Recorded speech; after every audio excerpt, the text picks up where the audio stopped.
Geronimo is subtitled An American Legend, and indeed the more you find out about this man, the more legendary status he assumes. Geronimo was the last of the great Apache war chiefs. He was never actually defeated in battle by the United States Army, and he eventually retired and even died as a rich farmer. But as the movie takes place, he is still waging his guerrilla warfare against the encroachments of the United States government. And in this scene, Geronimo is played by Wes Studi, and Jason Patrick plays young Lieutenant Gatewood, assigned by the Army to track him down, but nevertheless with enough sympathy for the Indian that he protects him here from a gang of white bounty hunters. Great, Geronimo.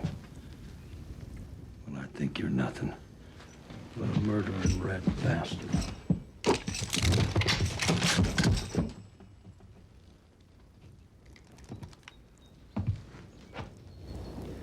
I'd ride on if I were you, sir. You seem to have provoked the hostiles.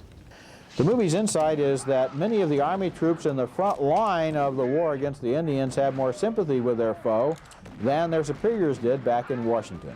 That's certainly true of Lieutenant Gatewood, and here Robert Duvall plays an old professional Indian scout who claims this Army guy doesn't know what side he's on.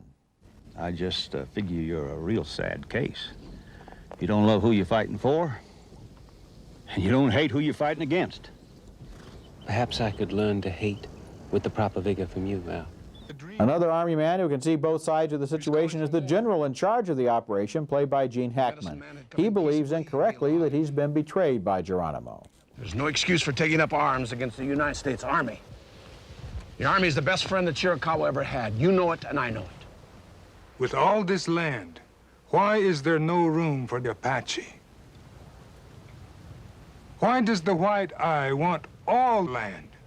This is a movie that is tremendously beautiful to look at. It makes the Mexican border look not just like a postcard, but like a wide, empty, lonely place, a place that could not only be home for the Indians, but also, and is, their burial ground.